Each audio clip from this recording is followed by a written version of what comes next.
Hook. In a world where every royal gesture is scrutinized through telephoto lenses and every smile is analyzed for hidden meaning, sometimes the most genuine moments happen in plain sight. When photographer Marcus Chun aimed his camera at the royal box during the prestigious Gold Cup race at Royal Ascot, he had no idea he was about to capture a fleeting exchange that would send shockwaves through the monarchy and ignite a media firestorm that would question everything the public thought they knew about duty, love, and the price of wearing crown.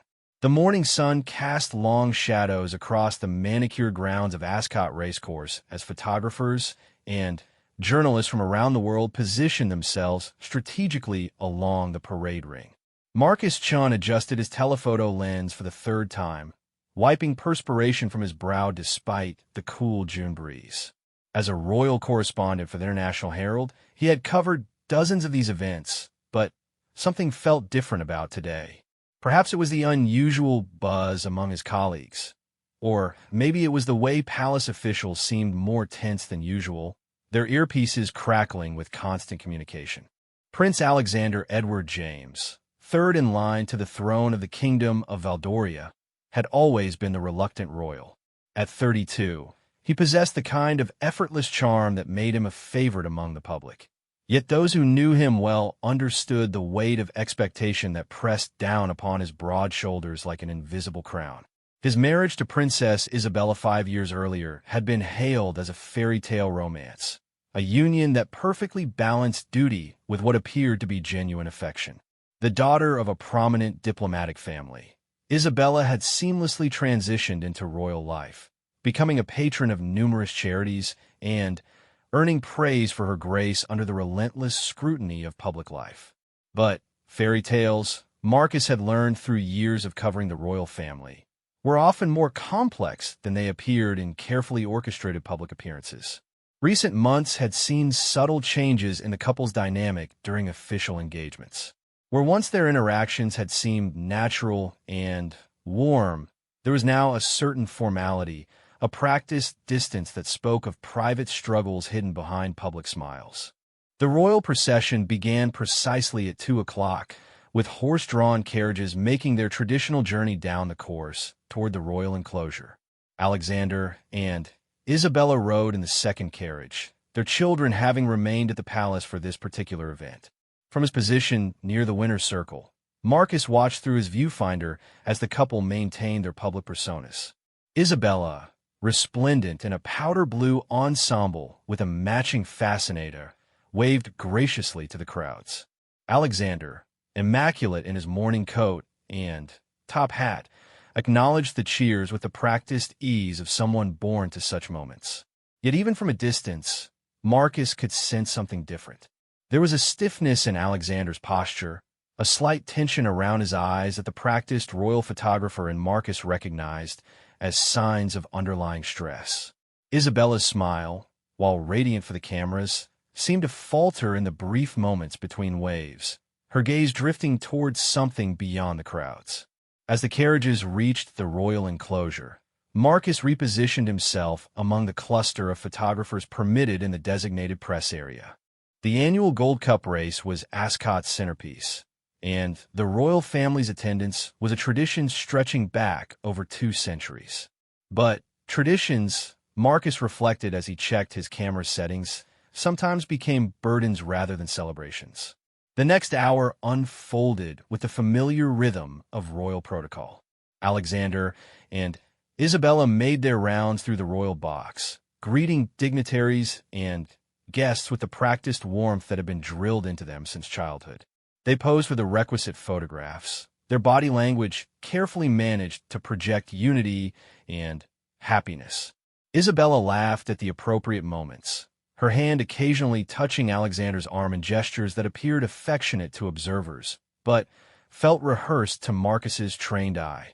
It was during the third race, a stakes competition that drew less attention than the main event, that Marcus noticed the first crack in their public facade. Isabella had moved to speak with the Duchess of Marlborough near the viewing balcony, leaving Alexander momentarily alone at the far end of the royal box. For just a few seconds, his carefully maintained expression relaxed, revealing something that looked remarkably like relief. He loosened his tie slightly, a gesture so subtle that most observers would have missed it, but Marcus caught it through his lens. The afternoon wore on with its predictable cadence of races, presentations, and social obligations. The royal couple performed their duties flawlessly, but Marcus found himself increasingly focused on the moments between the performances. During the parade ring inspection before the Gold Cup, Isabella walked slightly ahead of Alexander, her attention focused entirely on the horses and their connections. Alexander followed dutifully, but his gaze wandered to the crowds, to the sky, to anywhere but his wife's retreating figure. When they returned to the royal box for the featured race, Marcus positioned himself for what he hoped would be the definitive shot of the day. The Gold Cup was always a moment of genuine excitement, even for royals accustomed to such spectacle. As the horses thundered toward the finish line, Marcus watched through his viewfinder as both Alexander and Isabella leaned forward, caught up in the drama of the race. For a moment, their careful distance dissolved. Isabella grabbed Alexander's arm in excitement as their chosen horse, a magnificent bay named Thunder's Crown, surged ahead in the final furlong.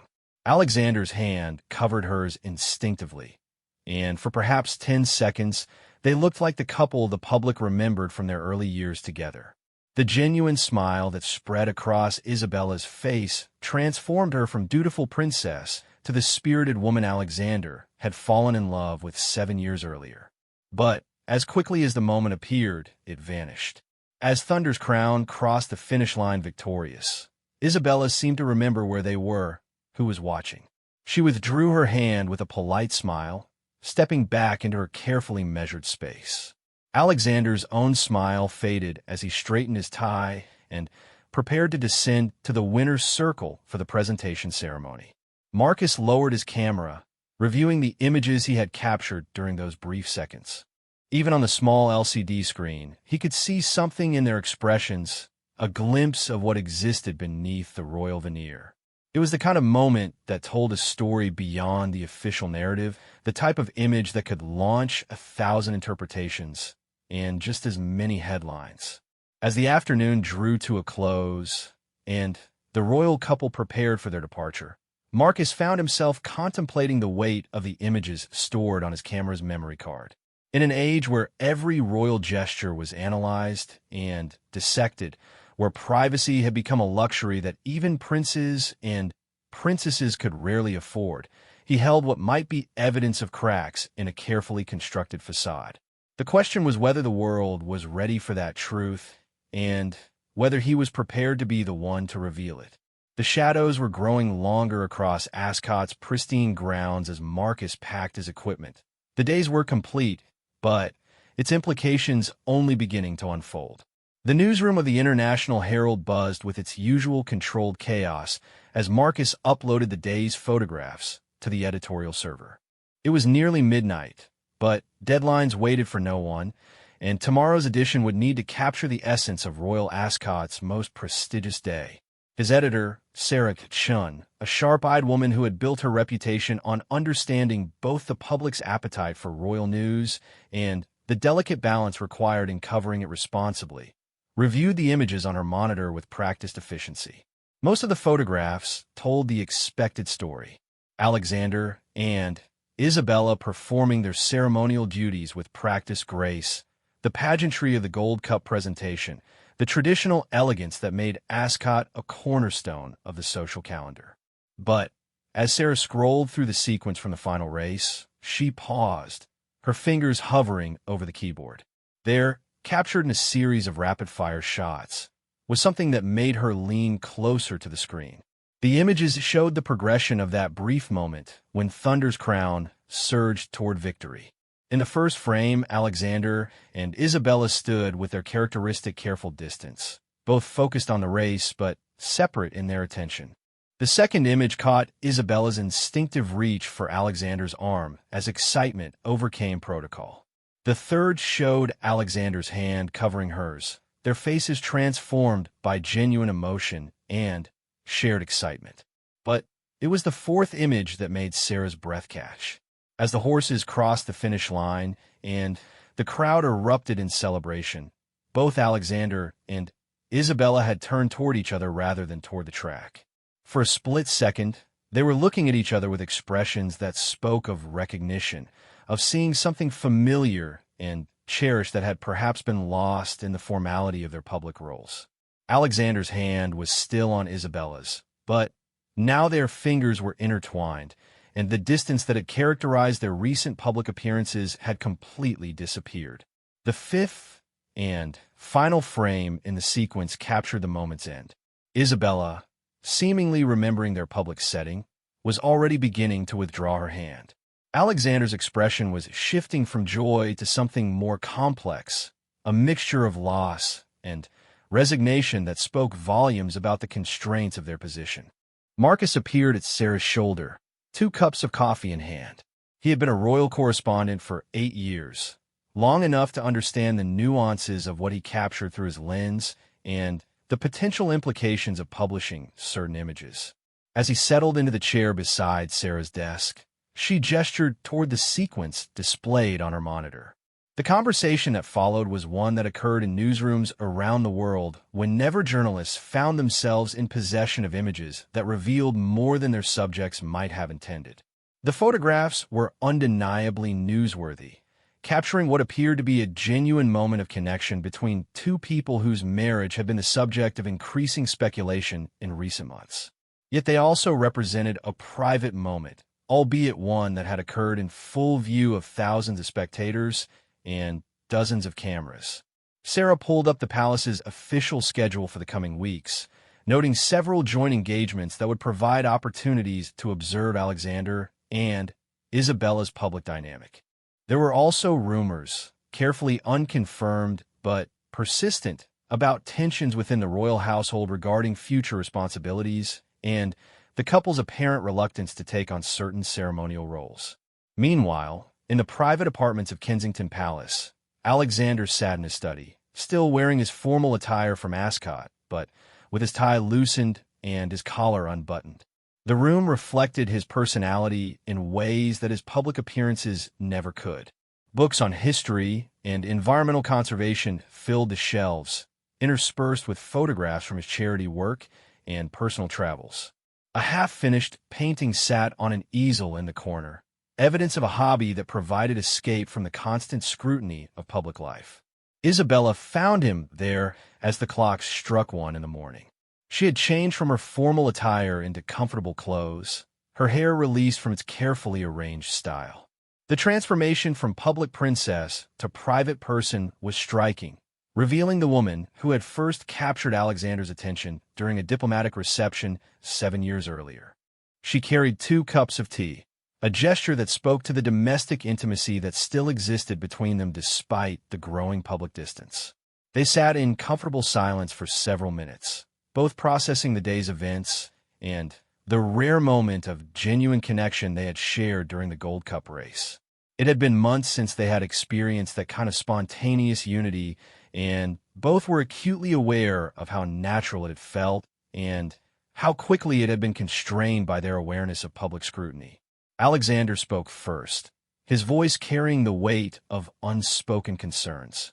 The conversation that followed revealed the private struggles behind their public facade, the constant pressure to present a perfect marriage, the way their every gesture was analyzed for signs of trouble or harmony, the difficulty of maintaining genuine intimacy under such intense observation.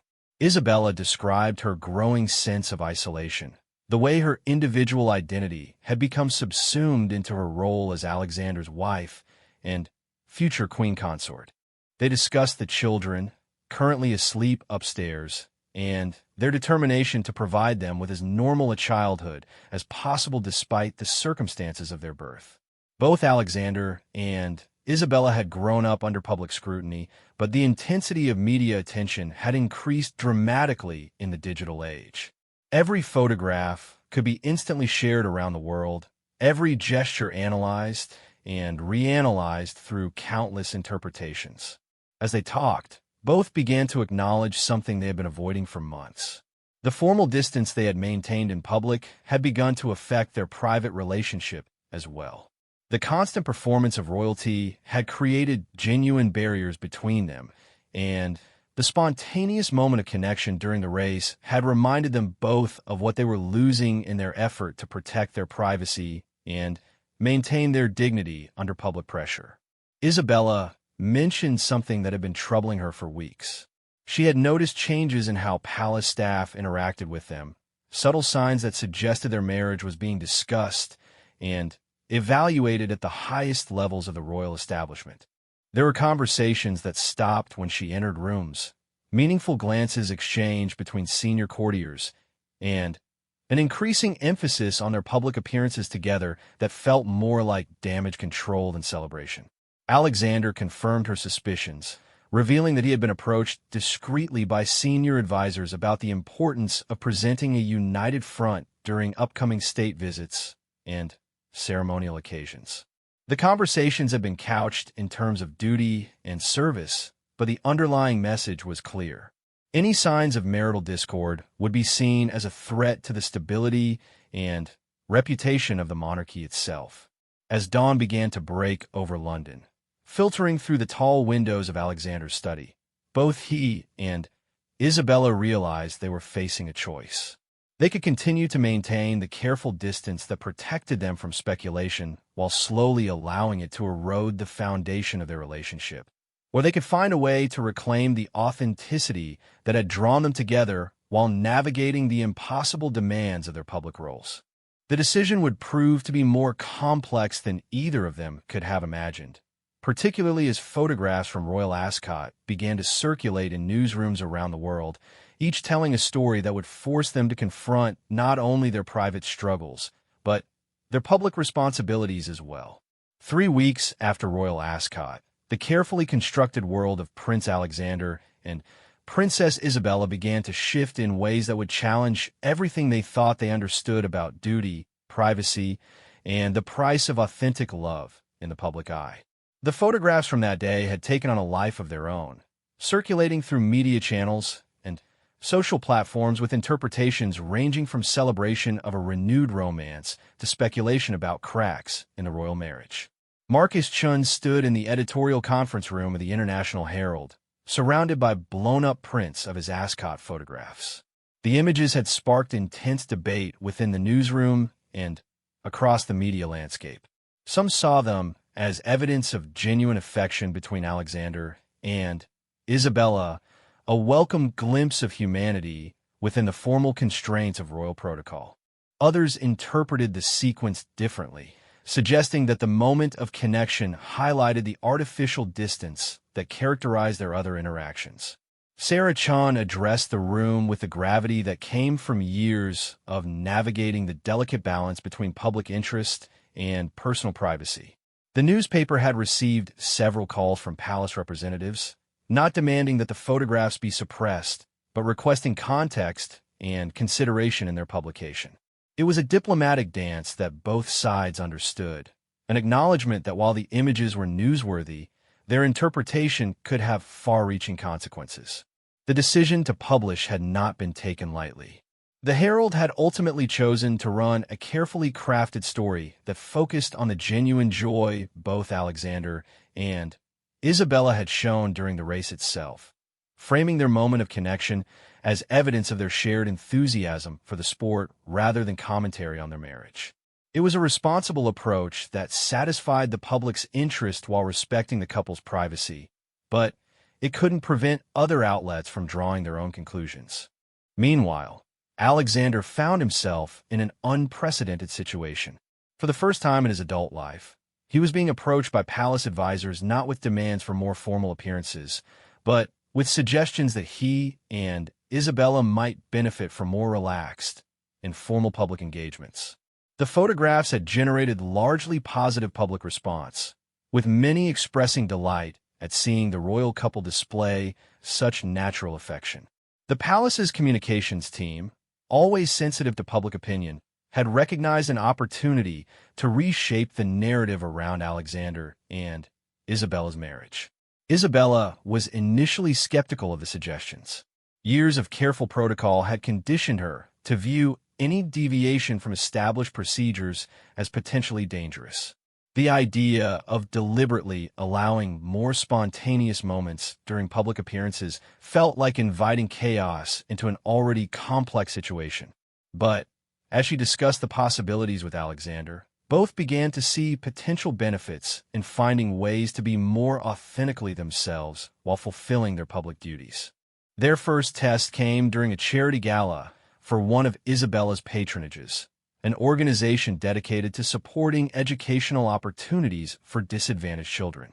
The event had been planned months in advance, with every detail carefully orchestrated according to royal protocol.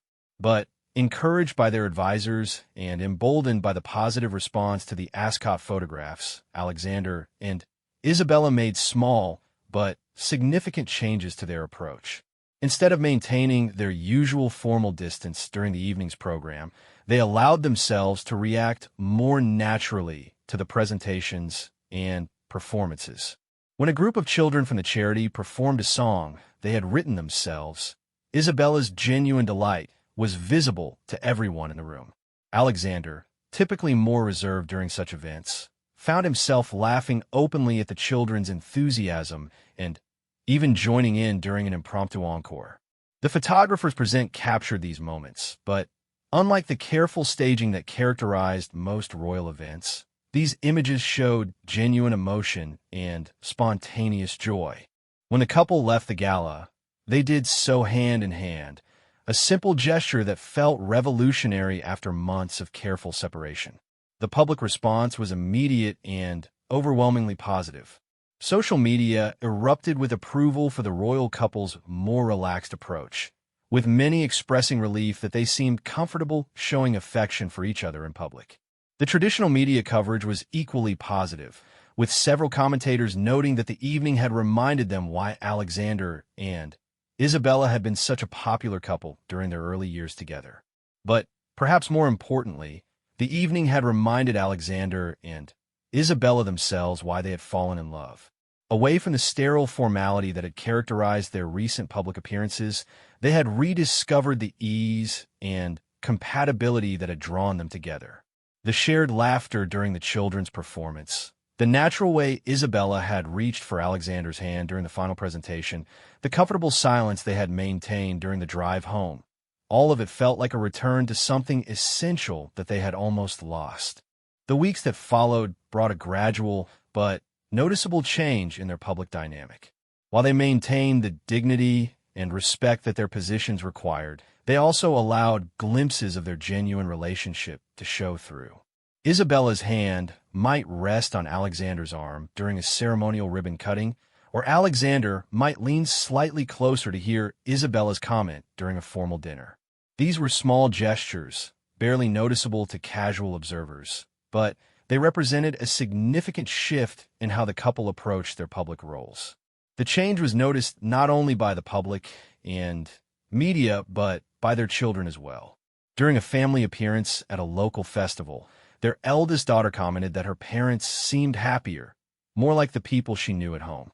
It was an innocent observation that carried profound weight for both Alexander and Isabella, confirming that their efforts to bridge the gap between their public and private selves was having positive effects beyond their marriage. As autumn arrived and the social calendar shifted toward more formal state occasions, Alexander and Isabella faced their greatest test yet.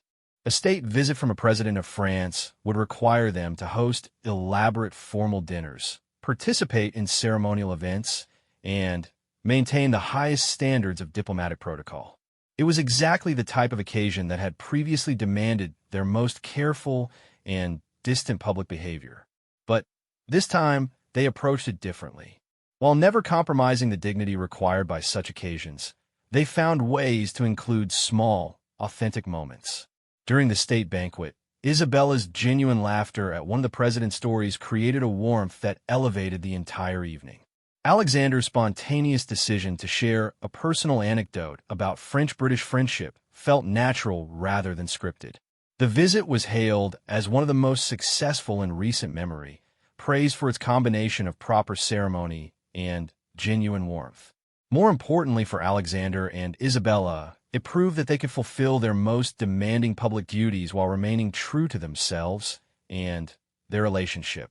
As winter approached and they prepared for the holiday season, both Alexander and Isabella reflected on the journey that had begun with a moment of spontaneous connection during a horse race. They had learned that authenticity and duty were not incompatible, that the public's appetite for genuine humanity from their royal family was greater than they had imagined, and that protecting their marriage might actually require sharing more of themselves rather than less. The photographs from Royal Ascot had become a catalyst for change they never could have anticipated. What began as a brief moment of forgotten protocol had evolved into a new understanding of how they could serve their country while preserving the love that had brought them together. In a world where every royal gesture was scrutinized and analyzed, they had discovered that sometimes the most radical act was simply being genuine, allowing the cameras to capture not just their duties, but their humanity as well.